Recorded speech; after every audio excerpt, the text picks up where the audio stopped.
දවසක් හැමෝටම.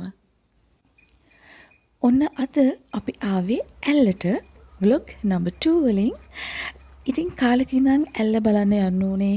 ඇල්ලට යන් කියලා තිබුණු යෝජනාවල් ගොඩාක් හිතපු නැති විදිහට සාර්ථක වෙලා ඔන්න අපි ඇල්ලට ආවා. දැන් මෙන්න මේ විදිහට ඇල්ලට යන්න මං හිතන්නේ ක්‍රම දෙකක් තියෙනවා මම දන්න විදිහට. එකක් එතන තියෙනවා ටුක් ඩ්‍රයිවර්ස්ලා. ටුක් එකක් අරගෙන ඇල්ලට යන්න පුළුවන්. හැබැයි ඒකේ ගාණ චුට්ටක් වැඩි කියලා අපිට හිතුණා. ඉතින් අපේ කණ්ඩායමකුත් හිටපු නිසා අපි තෝරගත්තා දෙවනි ඔප්ෂන් එක. ඒ කියන්නේ අර ටික දුරක් කැලේ මැද්දින් වගේ පයින් ගිහිල්ලා ඇල්ල නයි නාච් වලට යන පාර තමයි අපි තෝරගත්තේ. කුඩල්ලන්වත් බල අපි ඉතින් කොහොම හරි ටික ගියහම මෙන්න මේ විදිහට තමයි අපිට ඇල්ල නයි නාච් එක මුලින්ම පේනුනේ. ඊට පස්සේ ඔතනට ගිහිල්ලා ඉතින් අර සුපුරුදු පරිදි හැමෝම ගන්න සාම්ප්‍රදායික ෆොටෝස් ටික අපිත් ගත්තා ඒ තැන්වල. ඊට පස්සේ ගොඩක් අවුවයි ටිකක් අවුවයි අපිට යද්දී ගොඩක්ම අවුවක් නැහැ. නමුත් ටිකක් සැර අවුවක් තිබුණා. එදා දවසේ හැටද දන්නේ නැහැ. ටික දෙනෙකුත් තව කට්ටියත් ඇවිල්ලත් හිටිය අපි යනකොට.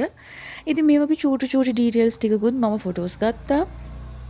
ආයේ පරිසරය, ආයේ ගස් කොළන් වල තියෙන වෙනස අපි හැමදාම දකින්නට වඩා ඉතින් ටිකක් වෙනස්නේ. ඒ ටිකත් මම මේ විදිහට කැප්චර් කරගත්තා. එහෙම ගිහිල්ලා අපි ඉතින් ඇල්ලත් බලලා ඊළඟට අපේ ඩෙස්ටිනේෂන් එක උනේ හපුතලේ.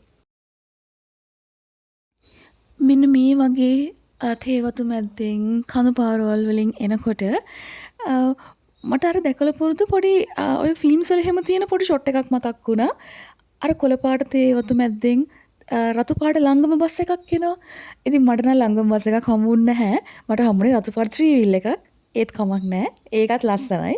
ඒකත් බලන ගමන් අපි ඉතින් මෙන්න මේ විදිහට සම්පූර්ණයෙන්ම වෙනස් වුණු පරිසර පද්ධතියකට ඇතුල් වුණා.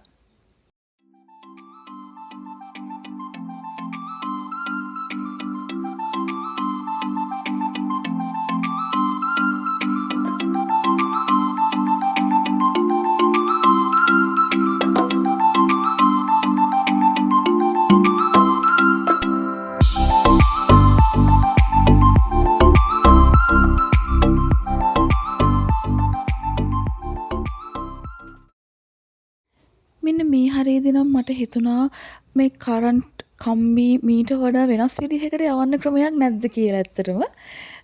මොකද මේ අර සමහර දර්ශන හරිම ලස්සන දේවල් ටිකක් අර කරන්ට් කම්බි නිසා ටිකක් මෙසි වෙනවද කියලා මට හිතුණා. ඒක නිකන් අදහසක් විතරයි. වෙන මොකුත් ක්‍රමවේදයක් නැද්ද ඔකට කියලාත් නිකන් මම හිතුවා තනියම.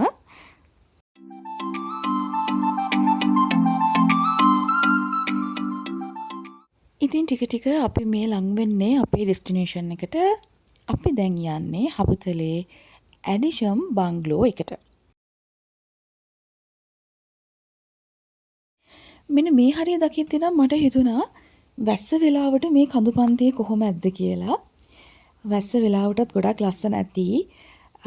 නමුත් අපි යනකොට නම් එදා බොහොම හොඳට ඉර පායලා පැහැදිලිව තිබුණ අහසක් තිබුණේ. මට හිතුණ දවසක ආයෙ පාරක් ඇවිල්ලා වැස්ස දවසක මේ හරිය කොහොමද කියලා බලාගන්න.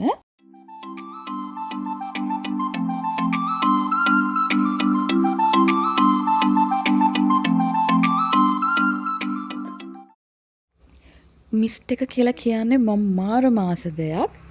මේ ගමන පුරාවට මම කොහොම සතුටක ඉන්නේ නැද්ද කියලා ඕගොල්ලන්ට හිතෙනවා ඇති.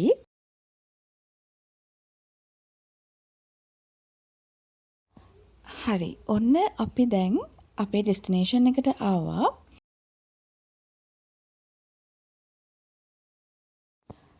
ලස්සන මල් ගොඩාක් තිබුණා. ඒ අතරින් කීපයක් විතරක් මම කැප්චර් කරගත්තා. මම ආසම කහපාට මල් ටික තමයි මම ඉස්සෙල්ලාම ෆොටෝ ගත්තේ. ඊට පස්සේ රෝස පාට බේබි රෝසස් වගේක් තිබුණා. ඒ ටිකත් ෆොටෝ ගත්තා.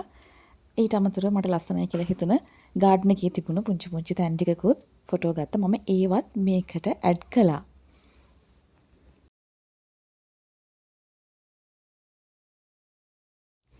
ඊට පස්සේ ඉතින් මම ආසම මීදුමත් එක්ක වීඩියෝ ක්ලිප්ස් ටිකක් ගත්තා.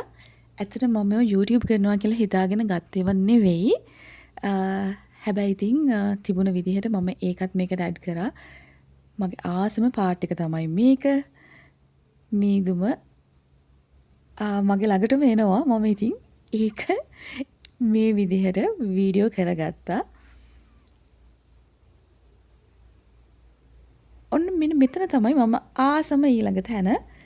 මෙතන හරිම අමුතුයි. හරිම ලස්සන වයිබ් එකක් තිබුණා. මම ඉතින් ඒකෙත් ලස්සනට වීඩියෝ එකක් ගත්තා.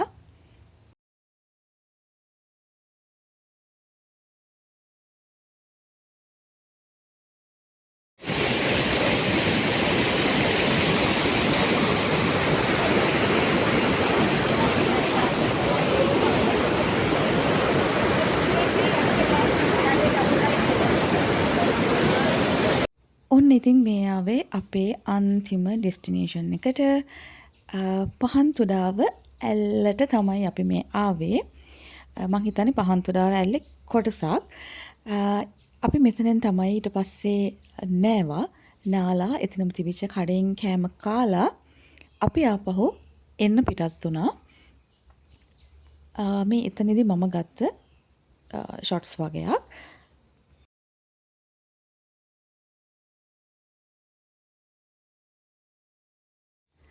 ඒ ආපහු එන ගමනේදී කට්ටියට චුට්ටක් සින්දු කියන්න ඕනේ නටන්න ඕනේ කියලාත් ඕන වුණා. ඉතින් අපි ඊට පස්සේ මගදී තැනක නතර වෙලා සින්දු කියන්න නටන්නත් ගත්තා.